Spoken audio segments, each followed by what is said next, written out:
The first documented Muslims came to New Zealand from as early as 1769, the same time as British arrivals. Early arrivals were mainly from colonial India and were described as Mohammedans or Mussulmans. Many were male sailors or Lascars. The first two men on record were called Mahmud and Nasrin. In the early 1800s, some men jumped ship and settled with Maori tribes.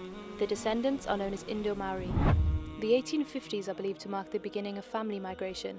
In 1854, an Englishman, Sir John Wilson, who was born in India, brought over a dozen Indian servants and their families on a ship called Akbar and settled in a town just south of Christchurch.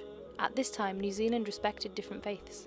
When a servant of Wilson's called Wazira was involved in a court case which was reported in the papers, he was allowed to swear an oath on the Quran rather than the Bible. There is a similar report of an Arab sailor named Mubarak from Oman who took his employer to court for physically abusing him.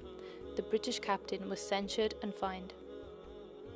In 1894, a father and son from Turkmenistan named Sultan Muhammad and Salah arrived in Southland and worked as street vendors before settling in Christchurch. Later, Salah opened an ice cream shop in Christchurch and was well liked for his friendly personality and became known as Ice Cream Charlie. More Muslims started arriving in New Zealand in the early 20th century, including 3 Gujarati men who opened a small shop and then brought their children over between 1906 and 1920. Their grandchildren would go on to become community leaders.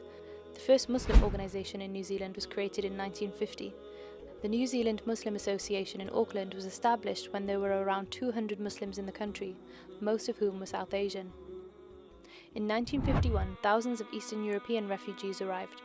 A small minority were Muslims from Albania, Yugoslavia and the Soviet Union.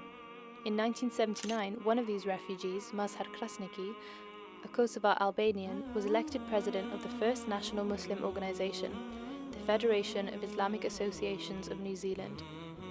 Today, Muslims make up just 1% of New Zealand's 4.7 million population, but despite their small numbers, they're just as much a part of New Zealand's history as European Christians.